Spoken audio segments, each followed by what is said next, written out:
I thought defensively in the first half was maybe our best defensive half of the year. I thought we were more active. I think the one thing that we still got to do is guard the ball better so we don't have to help and give guys open threes. And if a guy's a three-point shooter, we got to get up closer to him and make that a problem for him, make him put the ball on the floor. But we got some good moments from a lot of guys, the guys that came off the bench, and particularly the freshman class. I think Huff gave us some good things when he was in there. Sterling did, Garrison did, Andrew did, Jalik did late. But shoot 66% for the game, hold them to 37, and 45 to 26 on the backboards is good. I didn't like the fact we had 8 turnovers in the first half, so we had 5 in the second. That was better. But it's been a tough stretch right here. They get a day off tomorrow, so they haven't had many of those recently with all the travel and everything else. But felt good, and we knew that we had to try to do a good job on Frazier, 35, and Cameron, number 5, and we didn't hold Melvin's percentage down, or Cameron's really either. But they're gifted offensively. They're going to get better and better. They were 6-1 coming in here, and so for us, I think we got our guys' attention when we were talking about playing better defense. Roy, was defense the key to that opening, which I think was a 21-4 start?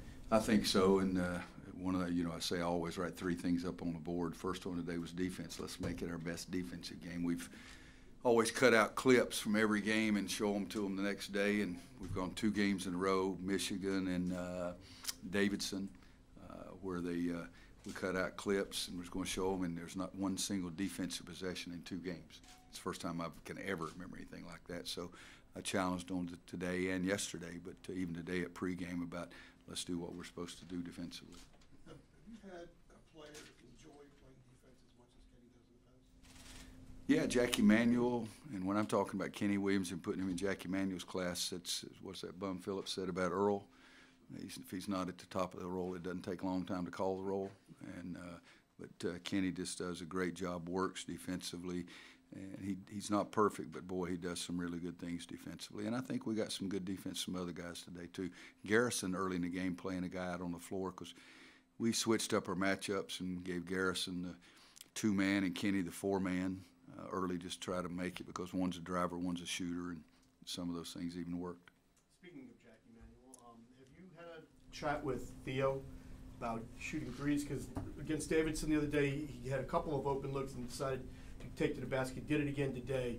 Have you talked to him about trying to drive to the basket instead of taking threes? What do you think? He's 2 for 20. I mean, I know the answer. We've had a discussion. I mean, he's 2 for 20 from three-point line, and he's one of the best playmakers that I've ever coached. So why should you stand out there and shoot the ball like that? In fact, one of the ones he made is the last second as a shot clock was going off. But I did have a talk with him, yes, but that's called coaching. And I do like the fact that we shoot 67%, 65.5 for the game. So I'm not going to say too much about bad shots. It's the 6th time in 10 games he's led us in assists. Yeah, he's a playmaker. That's what he is. Anybody else? Another workmanlike performance from Luke Maye. Coach Dunleavy had some nice things to say about him. If you had a player make this big a leap between year 1 and 3 before? Well, from 1 to 4, a guy named Bryce Johnson, 39 and 23 at one game. That's a pretty big leap. So I thought that Luke would be a very good college player. I kept telling his dad, don't settle, don't make a decision early. I think he's going to have a chance. I think he's going to be good enough. And, yes, his numbers are somewhat surprising if I looked at those things, but I don't really look at those things. But he's done a marvelous job for us. I really thought he'd be a good rebounder, and I knew he could shoot the ball. But being able to put the ball on the floor and score around the basket's better than I really thought he was going to be. But I don't try to put any limitations on a guy. If you'd have told me Bryce Johnson's freshman year that he was going to get 39 and 23 at Florida State, and I'd have thought you'd been drinking something. So you just got to let kids work. And then let's be honest, too, it's not coaching. It's sweat. Because Luke Maye's been willing to put in the sweat at a amount and a level that very few players have done, and it's really helped. Roy, that 2015 recruiting class with Kenny and Luke. It looks good now, doesn't it? Well, it was 10th in the ACC in rankings. Out of 15 teams this year, we had 15. Neither of them were top 100. So, of course, the recruiting experts missed. They didn't have many offers either. So what did everybody miss with those guys? Well, I don't know. I would disagree. Notre Dame offered Luke.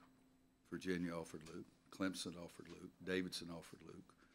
And we offered. And Kenny signed early and let it know pretty early. We tried to recruit Kenny early, and but he decided to go to VCU. And then when Shaka left, he decided he did not want to go to VCU, and so we jumped back in there really hard because I loved him. I really loved him. I mean, we offered him a scholarship before he went to VCU. But, you know, you guys have heard me say before, I mean, how is somebody the 46th player as opposed to 45th? I mean, come on, guys. And so, you know, I've had a coach tell me that one of our current freshmen, you're offering him a scholarship? And I said to the coach, hey, he doesn't have to play for you. He's got to play for me. And that guy's going to be a good player, too.